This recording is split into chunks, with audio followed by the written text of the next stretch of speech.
Hello दोस्तों, एक बार फिर स्वागत है आपका हिस्ट्री खबरी पे। और हम यहाँ बात कर रहे हैं अभी मानव सभ्यताओं के बारे में। मानव सभ्यता पाषाण काल खत्म, धातु युग चालू, और धातु युग में भी हमने ताम्र युगीन सभ्यता की बात कर चुकी है।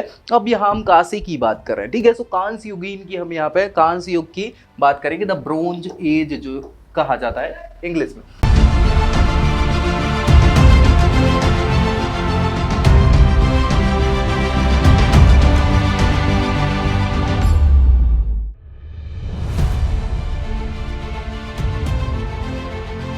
अब देखें हम यहाँ पे कांस्य युग में, तो कांस्य युग 3000 ईसा पूर्व के लगभग, 3000 ईसा पूर्व के लगभग कांस्य युग का आरंभिक काल मान लिया जाता है, ठीक है भाई।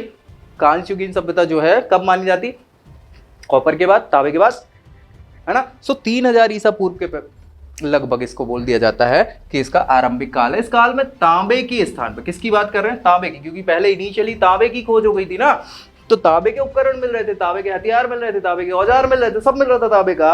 और तांबे और पाषाण को मिक्स करके ज्यादा चल रहा था, है ना। चालकोलिथिक एज की बात कर रहे हैं, लेकिन यहाँ पे तांबे के स्थान पर कांसे का प्रयोग होने लग गया था।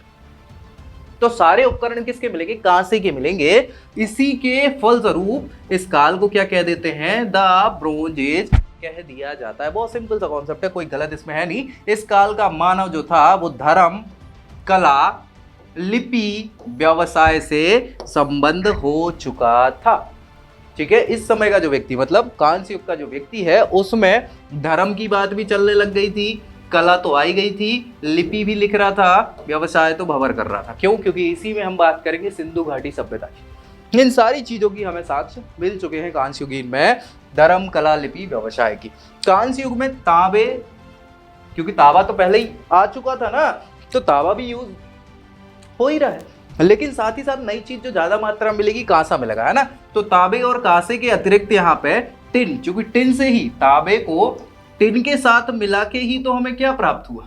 कांसा प्राप्त हुआ। तो टिन तो खोजी जा चुकी थी। इसके अलावा सोना और चांदी ये भी मिल रहे थे, लेकिन इनका यूज हम ऐसा उपकरण के तौर पर नहीं कर सकते, औजार के रूप में नहीं कर सकते, है ना। सो ये इनका प्रयोग भी होने लग गया था, लेकिन ज्यादातर किसका प्रयोग हो रहा था? कांसे का, ठीक है। चल नेक्स्ट अगर हम बात करें, तो इस काल के दौरान 2000 से लेके 1700 ईसा पूर्व के मध्य सिंधु घाटी एवं राजस्थान, हरियाणा, पंजाब, गुजरात, पश्चिमी उत्तर प्रदेश में एक शहरी सभ्यता का विकास हुआ।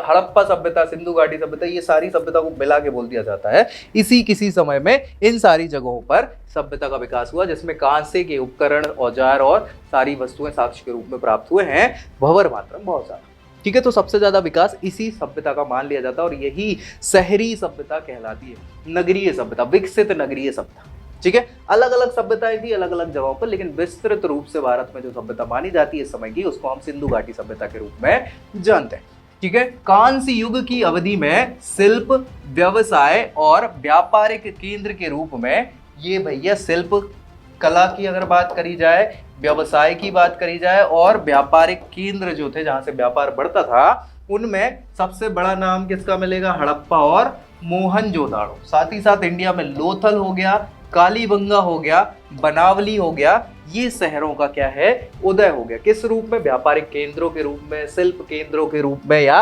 व्यावसायिक केंद्रों के रूप में इन बड़े बड़े शहरों का उदय हुआ। इस युग की संस्कृति के मानव का व्यावसायिक संबंध जो था, अब भाई आप व्यापार करोगे तो कहाँ करोगे? कहाँ करोगे? तो जहां करोगे जहां हो रहा होगा। अब क्या हो रहा था, कैसे हो रहा था, मैं एक बार बता देता हूं। क्या हुआ भैया, इस चीज को खैर हम डिस्कस करेंगे कब, जब सिंधु घाटी पढ़ेंगे। तो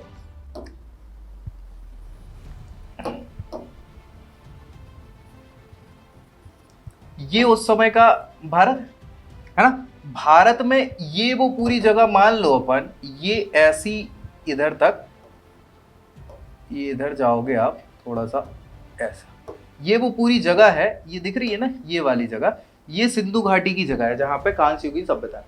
भारत में ये मैक्सिमम इसी जगह पे चल रहा था। भारत के अलावा और भी जो सभ्यताएं थी, एक तो ये चाइना वाला पोर्शन है, तो चाइना में एक हुआंगो नदी बहती है, सबसे बड़ी नदी है वहां की, उसके आसपास एक सभ्यता थी जिसको हम हुआंगो नदी की सभ्यता कहते हैं, ठीक है। इसके अलावा एक नाम सुना होगा, दुनिया की सबसे पुरानी सभ्यता, ये पाकिस्तान है, इसके आसपास आप देखोगे अफगानिस्तान, ईरान, है ना, और इराक। तो ईरान और इराक के बीच में यहाँ पे आप देखोगे तो यहाँ पे दुनिया की सबसे पहली सभ्यता बोलते हैं, जिसको हम बोलते हैं कौन सी, सुमेरियन सभ्यता। या आपने नाम सुना होगा मेसोपोटामिया, तो मेसोपोटामिया की सभ्यता। और आपने मिस्र के पिरामिड का नाम सुना होगा अरब में, है ना। सो मिस्र की सभ्यता, तो ये बड़ी सभ्यताएं थी उस समय की।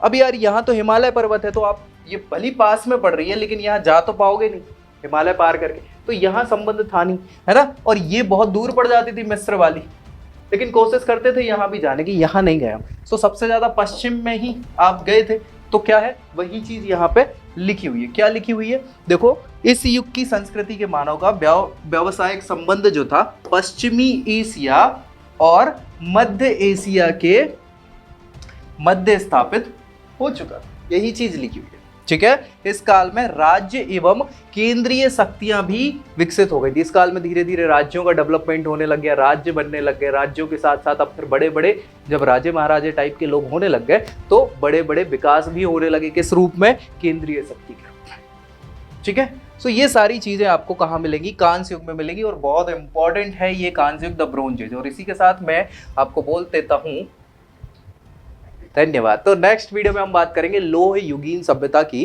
कि क्या थी लोह युगीन सभ्यता, ठीक है। तो मिलते हैं नेक्स्ट वीडियो में, तब तक के लिए जय हिंद।